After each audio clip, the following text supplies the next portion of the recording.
Greetings everyone, this is the director, and I wish you all a very happy Easter for those of you who are watching this around Easter time.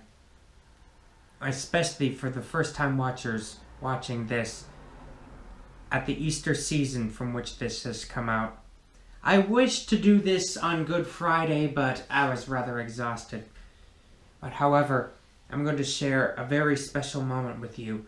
A reading from the Gospel of Luke, as well as showing the places in the holy city of Jerusalem where these events took place. Starting from Luke chapter 22 all the way to verse 34. Now the feast of unleavened bread drew near, which is called the Passover, and the chief priests and the scribes were seeking how to put him to death, for they feared the people. Then Satan entered into Judas, called Iscariot, who was of the number of the 12. He went away and conferred with the chief priests and officers how he might betray him to them. And they were glad and agreed to give him money. So he consented and saw an opportunity to betray him to them in the absence of a crowd. Then came the day of unleavened bread, on which the Passover lamb had to be sacrificed. So Jesus sent Peter and John, saying, "Go and prepare the Passover for us, that we may eat it." They said to him, "Where will you have us prepare it?" He said to them, "Behold, when you have entered the city, a man carrying a jar of water will meet you. Follow him into the house that he enters, and tell the master of the house, 'The teacher says to you, where is the guest room, where I may eat the Passover with my disciples?' And he will show you a large upper room, furnished. Prepare it there." And they went and found it just as he had told them, and they prepared the Passover. And when the hour came, he reclined at table, and the apostles with him. And he said to them, "I have earnestly desired to eat this Passover with you before I suffer.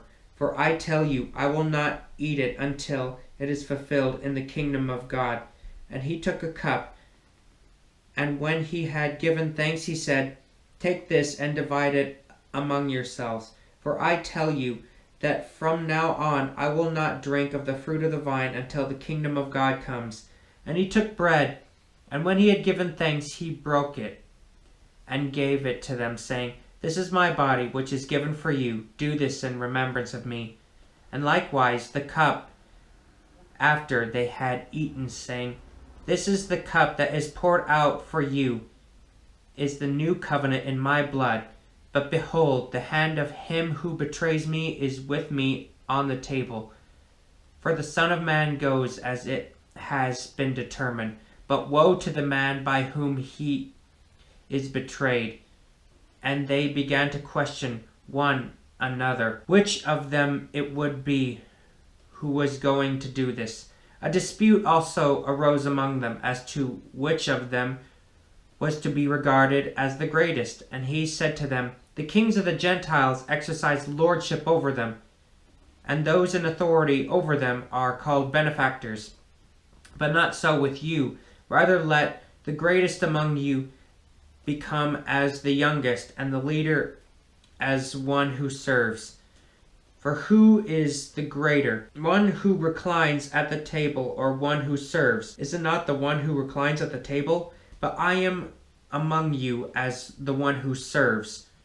You are those who have stayed with me in my trials, and I assign to you, as my Father assigned to you, a kingdom, that you may eat and drink at my table in my kingdom, and sit on thrones judging the 12 tribes of Israel. Simon, Simon, behold, Satan demanded to have you, that he might sift you like wheat. But I have prepared for you that your faith may not fail. And when you have turned again, strengthen your brothers." Peter said to him, "Lord, I am ready to go with you both to prison and to death." Jesus said, "I tell you, Peter, the rooster will not crow this day until you deny 3 times that you know me."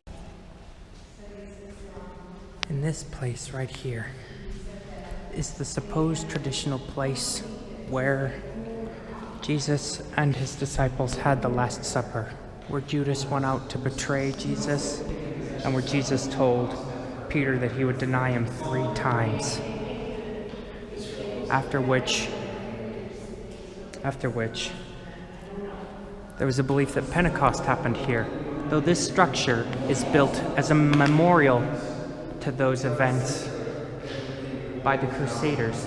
However, in 1187, that was when Saladin retook Jerusalem, as Balaam of Ibelin did not have the manpower to repel Saladin, seeing as how the Crusaders so foolishly went out to battle against Saladin at the Battle of Hattin. But this would later on become a place for everyone to visit.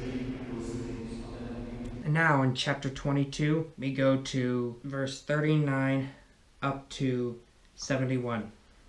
When he came out and went, as was his custom, to the Mount of Olives, and the disciples followed him. And when he came to the place, he said to them, "Pray that you may not enter into temptation." And he withdrew from them about a stone's throw, and knelt down and prayed, saying, "Father, if you are willing, remove this cup from me. Nevertheless, not my will, but yours be done." And there appeared to him an angel from heaven, strengthening him. And being in agony, he prayed more earnestly, and his sweat became like great drops of blood falling down to the ground. And when he rose from prayer, he came to the disciples and found them sleeping for sorrow. And he said to them, "Why are you sleeping? Rise and pray that you may not enter into temptation." And while he was still speaking, there came a crowd, and the man called Judas, one of the 12, was leading them. He drew near to Jesus to kiss him, but Jesus said to him, "Judas, would you betray the Son of Man with a kiss?" And when those who were around him saw what would follow, they said, "Lord, shall we strike with the sword?" And one of them struck the high priest's servant and cut his right ear off. But Jesus said, "No more of this." And he touched his ear and healed him. Then Jesus said to the chief priests and officers of the temple and elders, who had come out against him, "Have you come out as against a robber with swords and clubs? When I was with you day after day in the temple, you did not lay hands on me. But this is your hour and the power of darkness." And they seized him and led him away, bringing him into the high priest's house, and Peter was following at a distance. And when they had kindled a fire in the middle of the courtyard and sat down together, Peter sat down among them. Then a servant girl, seeing him as he sat in the light, and looking closely at him, said, "This man also was with him." But he denied it, saying, "Woman, I do not know him." And a little later someone else saw him and said, "You also are one of them." But Peter said, "Man, I am not." And after an interval of about an hour, still another insisted, saying, "Certainly this man also was with him, for he too is a Galilean." But Peter said, "Man, I do not know what you are talking about." And immediately, while he was still speaking, the rooster crowed. And the Lord turned and looked at Peter, and Peter remembered the saying of the Lord, how he had said to him, "Before the rooster crows today, you will deny me 3 times." And he went out and wept bitterly. Now the men who were holding Jesus in custody were mocking him as they beat him. They also blindfolded him and kept asking him, "Prophesy, who is it that struck you?" And they said many other things against him, blaspheming him. When the day came, the assembly of the elders of the people gathered together, both chief priests and scribes, and they led him away to their council.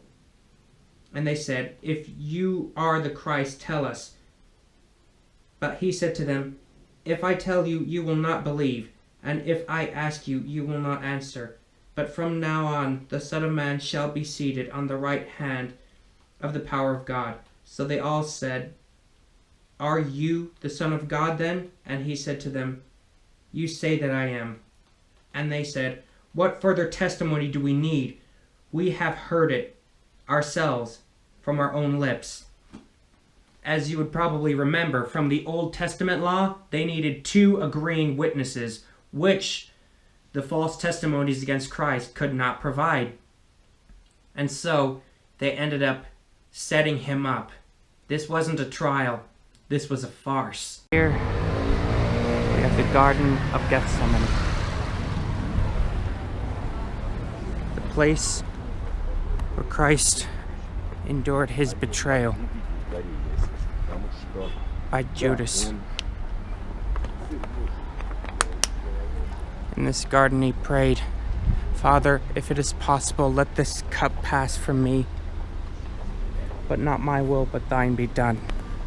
Because there was no other way. Not my will, but thy will be done. Yes. So this is where... There's a church built, dedicated in memory. Here's a church built dedicated in memory of Christ's suffering. It's in the garden, just before Judas betrayed the Son of Man with a kiss.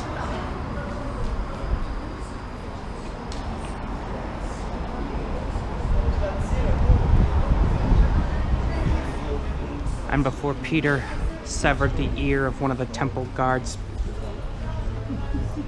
just as then Jesus healed it. He was carried off to Caiaphas' house, and after the judgment there, to Antonius. Now the cup you will see means the cup of Christ's suffering.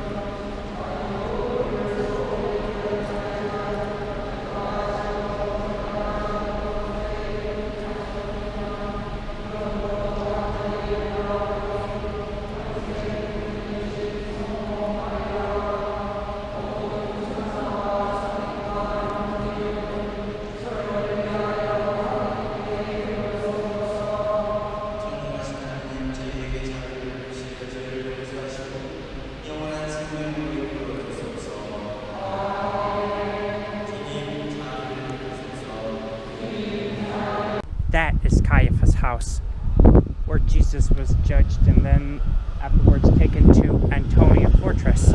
Well, what's left of it anyway. And here upon this church was once a courtyard. The courtyard where Peter was warming himself by the fire, and where he then denied Christ 3 times just before the rooster crowed. And here is where Jesus was lowered and kept as a prisoner just before his trial at Antonia Fortress. In fact, these stairs are the stairs from which Jesus was dragged to the house of Caiaphas to be judged. And these are accurately portrayed and proven to be the stairs from which the whole story connects by the Jewish historian Josephus, who's not even a biblical author. Thus, this gives more validity and proof to the scriptures.